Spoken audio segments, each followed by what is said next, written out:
Hamlet, an enigma that shares the overcomplexity of our human condition, so much so that John Dover Wilson famously concluded his 1935 paper, What Happens in Hamlet, by confessing that he doesn't know what happens in the story.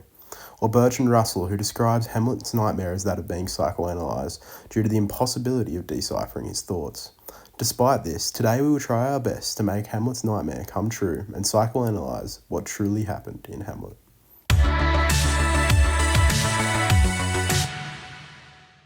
Through a psychoanalytic lens, where should we begin in untangling the inextricable threads of Hamlet's mind? Maybe where it all began, in 1599 when William Shakespeare began writing the inscrutable piece. Shakespeare's simple rationale for writing Hamlet was an expression of sympathy for the prince in the initial play. Historically, however, Hamlet was written in the time of political uncertainty and societal fear, due to the indefinite nature of who would succeed Queen Elizabeth I opening the door for ambitious young noblemen to usurp the throne, which is represented through Claudius and Hamlet's wrestle for power. Thematically, the text unpacks the theme of oppression due to the subjugation of thought, especially in women at the time, and the exploration of Hamlet's intricate psyche as an allegory for the Renaissance's examination of human psychology, as a vessel of not just action, but thought. He furthers this by delving into the psychological motive of masculinity and its superiority throughout the 16th century. This was Shakespeare's goal of Hamlet, to not only convey the journey of Hamlet's mind, but psychoanalytically reflect national paradigms of the time. In accordance with the Renaissance, Hamlet decides to feign madness as a cover for his true plot, showing the complexity of the human mind. Scholar A.C. Bradley broke Hamlet's psychoanalytic motives behind his antic disposition down into one ideological banner. Shakespeare transforms Hamlet into a character of antic disposition, granting him the liberty to speak and act in ways that would be unacceptable for a prince. This allows him to probe the truth about Claudius's guilt, as depicted in Acts 2 and 3 of the play, without suspicion. But on a wider scale, it allows Hamlet to act as an honest mirror that reflects society psychoanalytically. These elements both align with Freud's concept of hysteria.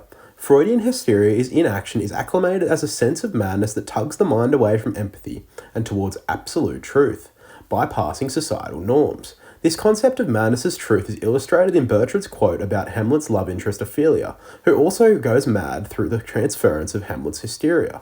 I will not speak with her. Only in her madness does anyone listen to Ophelia. Furthermore, Freud believes this path to hysteria was a transition where one becomes in touch with their femininity.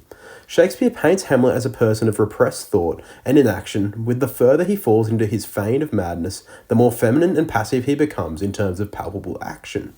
This interconnects two of Shakespeare's prior societal motivations in writing the text: the inaction of the English monarch in electing a new successor, the oppression of thought, and the inferiority of the feminization of thought, which is why Shakespeare represents female thought as a negative in Hamlet's madness. This transition suggests to many scholars that Hamlet's madness is no longer an act, but a true descent into Freudian psychological turmoil. Scholar Norman Holland proposes that projection is the central psychoanalytic motif of the play. He argues that this motif of hysteria and its transference onto others manifests throughout all the acts, through Hamlet's struggle to engage in the genuine actions he longs to take. This highlights the complexity of humanity and our susceptibility to transference, emphasizing the need to limit poor external influences on our id to avoid becoming hysteric Hamlets of today as gallivantes through Shakespeare's pages and yesterday in the Elizabethan era. Many psychoanalysts characterize Hamlet as an individual whose actions or inactions are catalyzed by an Oedipus complex. This begins with Hamlet's relationship with his mother, Gertrude, and his inability to escape the phallic stage of the Oedipus complex, which leaves Hamlet attached to his mother. Much of the emphasis psychoanalytically is placed upon Gertrude as the impetus to Hamlet's Oedipal madness. Archetypically, Gertrude is depicted by psychoanalysts as a devouring mother, an overly controlling and possessive parent to the point of stunting the development and individuality of their child, as they see the child as an extension of themselves. In the Shakespearean play, Gertrude restricts Hamlet by impeding him from going to Wittenberg to study. "Hamlet, I pray thee stay with us and go not to Wittenberg." To elucidate this quote plainly, Gertrude is guilt-tripping Hamlet to stay and remain as an extension of herself instead of individuating. This idea is in accordance with the Renaissance, and the need to exercise the mind and an incapacity to do so is exaggerated in Hamlet's madness. Hamlet's compliance by replying with, "I shall in all my best obey you, madame," shows his inability to individuate and escape the Oedipus complex, ignoring the Freudian belief that Hamlet needed to symbolically kill off his parents psychologically to gain autonomy. By Act 5, when he does this, it's too late for Hamlet. Similar to the original Oedipus narrative, Hamlet's father functions as his superego, establishing societal norms for the protagonist. Hamlet's father, as the oracle, shows that only by killing Claudius and avenging his father does Hamlet achieve societal masculinity, bringing his feminine id into question given the era's emphasis on masculine ideals.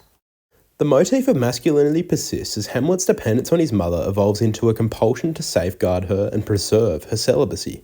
This is the crowning arrow of the piece, which points to the fact that Hamlet was indeed trapped within the Oedipus complex. Evidently in Act 3, Scene 4, where Hamlet confronts Gertrude in a fit of jealous anger in her chambers, Hamlet openly argued with his mother, saying, "To live in the rank sweat of an enseamed bed, stewed in corruption, honeying and making love over the nasty sty." Shakespeare uses analogical juxtaposition by calling a bed a sty to construct an outlook of usually positive elements of love the way that Hamlet sees them, a dirtying of his mother's celibacy, letting us into his Oedipal psyche. Contextually, this represents the influence of our exterior influences in bypassing challenges like Hamlet's masculinity. Furthermore, Hamlet's masculine ownership of his mother elaborates on women's role in society as extensions of men at the time. Hamlet also speaks with a sense of disgusted imagery. As seen on the screen, he shows his disgust of Claudius, referring to him as the bloat king, whose character is continually bombarded with a plethora of in-depth, insecure insults. Additionally, the thoughts of his mother in this way show his want to be in Claudius's position. Furthermore, the setting of this scene, transpiring within Gertrude's chambers, amplifies the thematic idea that Hamlet is driven by the covetous thirst to protect his mother's celibacy for himself. So why did Hamlet delay the killing of Claudius when it could have been done so much sooner?